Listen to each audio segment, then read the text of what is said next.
This is Dr. Karen, and you are listening to the De Facto Leaders Podcast on the B Podcast Network, where I share up-to-date, evidence-based practices, my own experiences, and guest interviews designed to help pediatric therapists, educators, and aspiring school leaders design services that support social, emotional, and academic growth and set kids up for success in adulthood. Whether you want to learn effective strategies for your therapy session or classroom, be an influential leader on your team, or find creative ways to use your skills to advance in your career, I've got you covered.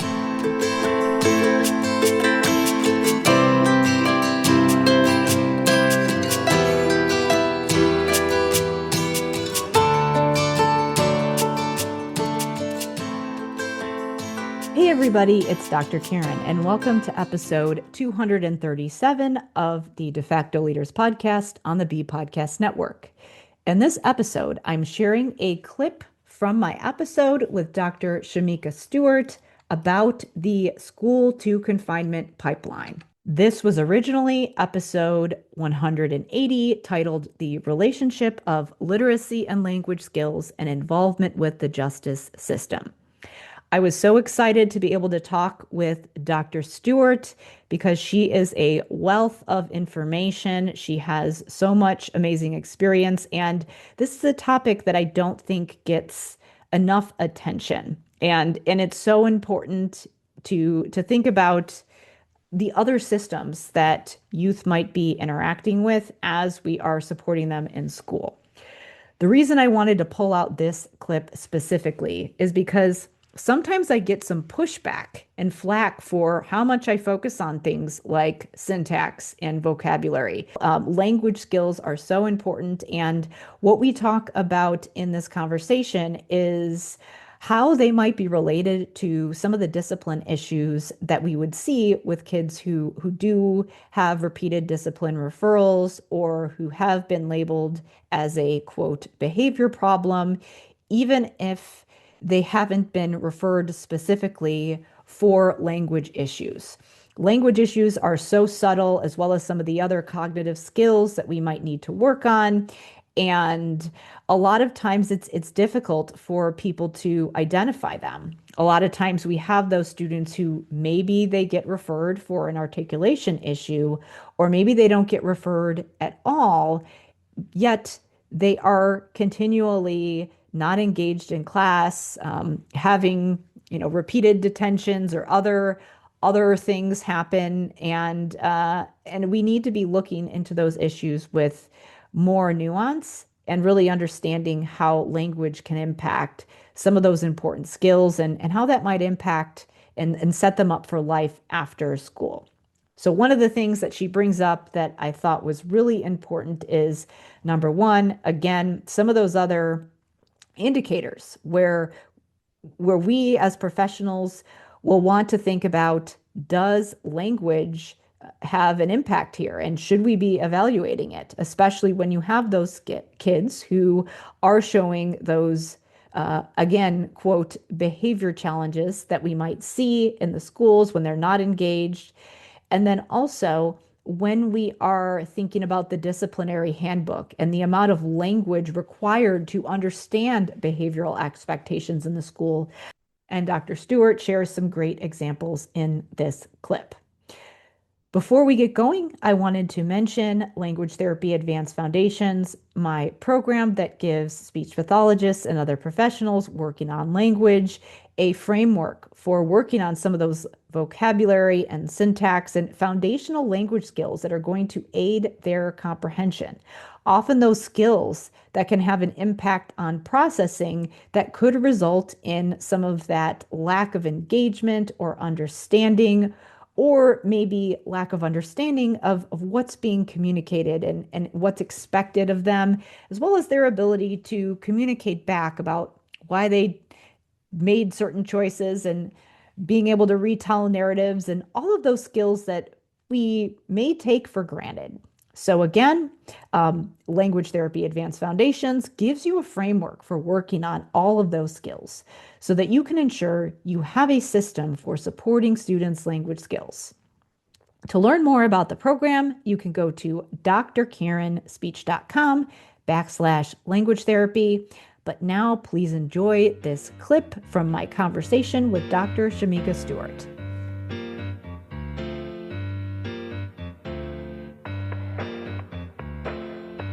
Sure. So I think that's a good place to start because you always hear the conversation of prisons or jail cells are built based around the reading scores of third graders.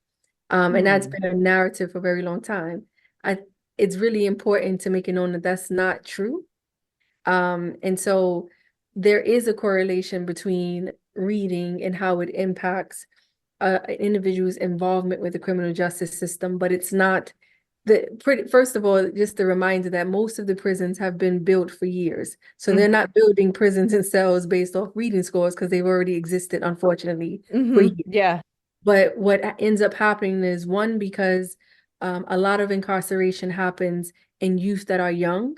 You have youth entering the space before they've even developed the academic skills that they need to be successful. And then there's a very large population of individuals in adult carceral spaces who never received one, proper education, but two, the special education intervention that they needed. And a lot of that starts with the reading skills that, you and I as speech and language pathologists would address, that phonological awareness skills, the phonics, learning how to actually read in the code versus swallowing words whole. And so because they leave the school space with limited literacy skills, the reading transcending to the writing, transcending to the comprehension, they're unable to be successful in society.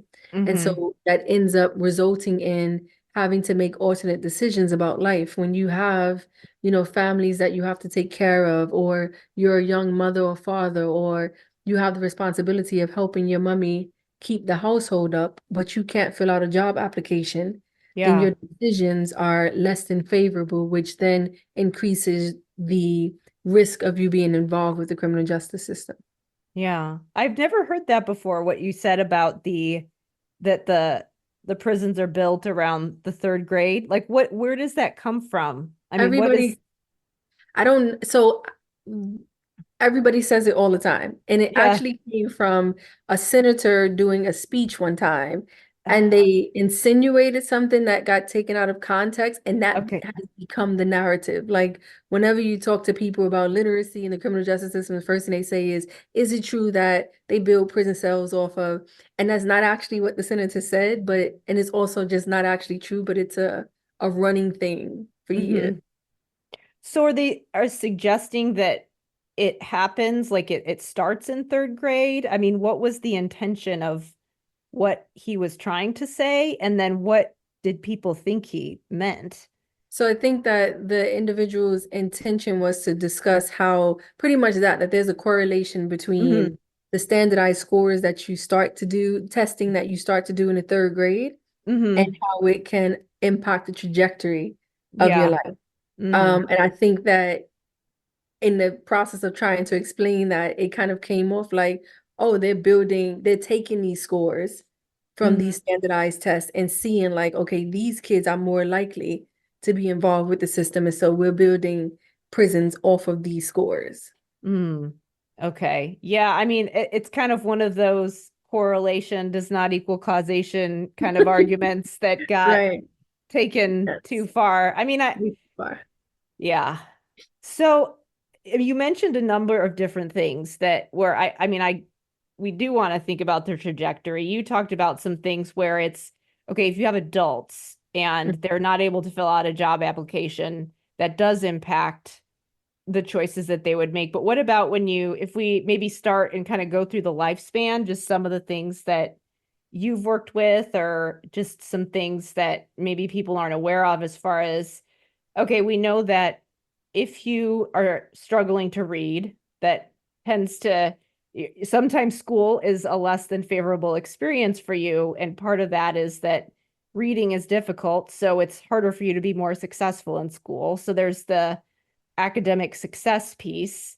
I guess I'm just curious what kind of, if we did start with that early elementary where you Mhm. are still focused on reading. It is on people's radar. Like what do you see happening at that age, and how does it change as you go through the lifespan?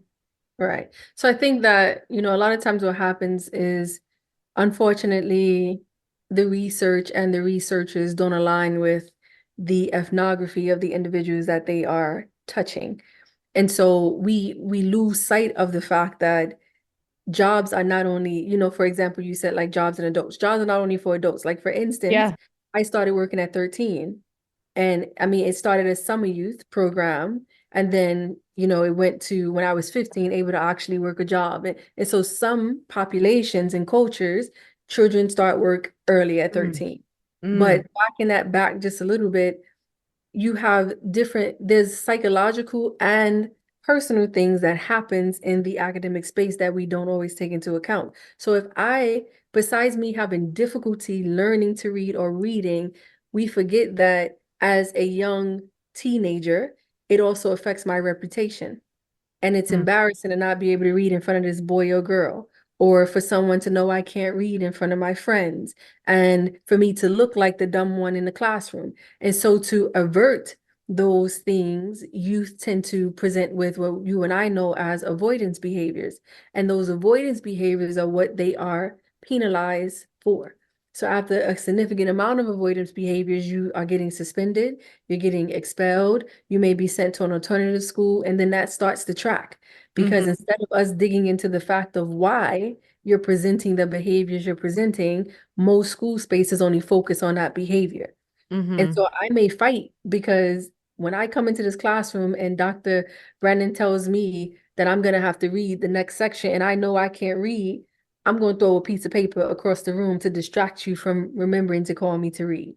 Mm-hmm. And that just starts the wheel and the cycle in high school. And so by the time they get to being able to support themselves or needed to support themselves, they went so long with avoidance behaviors that were looked at as problem behaviors Mm-hmm. that it's unfortunately too far along for anything but now I'm facing the judge or now I'm facing juvenile detention spaces because of the decisions I've made.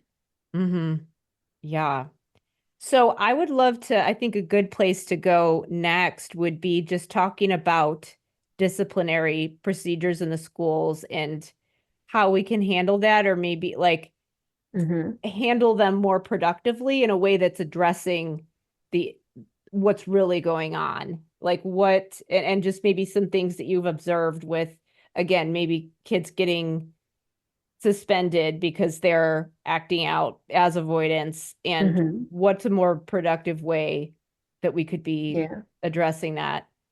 I think that, and I'll say this with a grain of salt because I get it. Most clinicians in an academic space are overwhelmed.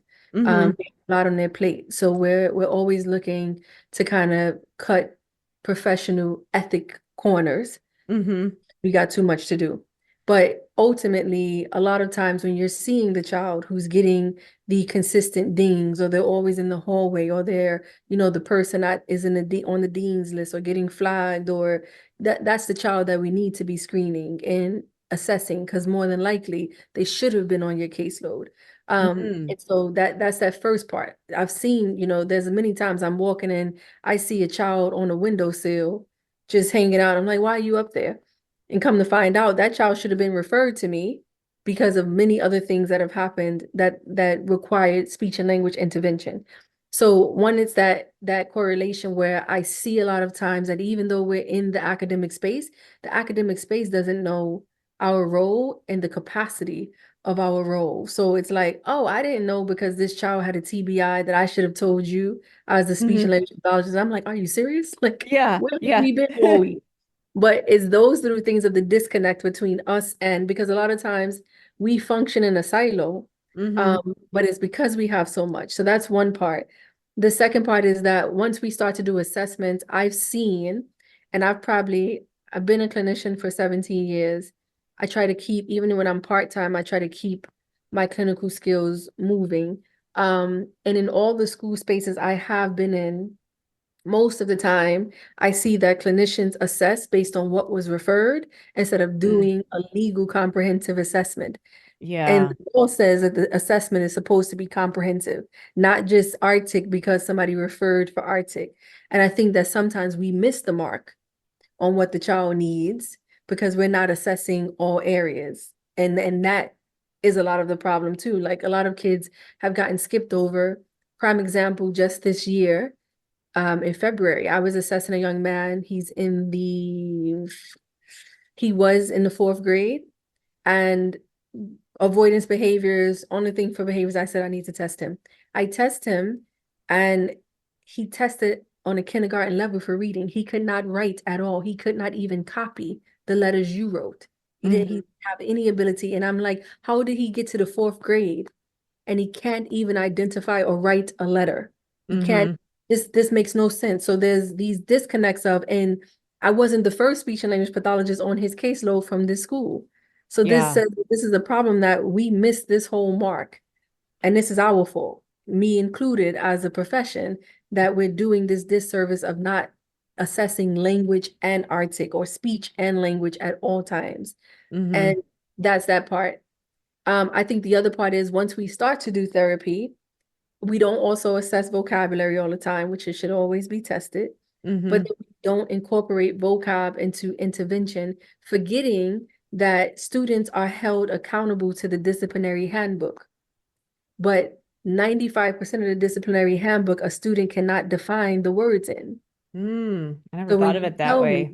Mm. if you pull out a word in the handbook and they couldn't tell you what disciplinary means, first of all. They can't tell you that, you can elect to do blank, blank, blank. So a lot of times when a person or a principal or someone is saying you should have known better, or you knew you couldn't do such and such and such, half the kids, especially that are on our caseloads, did not know. Mm-hmm. You're asking about what happens at home between Latinx families where they are second generation, which means their parents are first generation. There's a language barrier. The Mm-hmm. handbook is going home in Spanish or Arabic or Amharic, and or they're coming from homes where their parents also had special education needs, and so they can't read it and decipher it, but we're holding them accountable to this handbook, and that Yeah. impacts them. So I think therapy also needs to include preparing you to be successful in school. Yeah, that's the vocabulary piece is really interesting because I think so there's the vocabulary and the decoding where even if you're doing Right. language and articulation, you have to do a thorough evaluation of language, not just, well, the teacher said that they Right. can't comprehend. Well, why can't they comprehend? Is it Mhm. because they don't have the sentence structure, they can't decode at the word level, and Exactly. we're just assuming, oh, well, they're in high school. We're done with that. Right. Yeah, Exactly. yeah.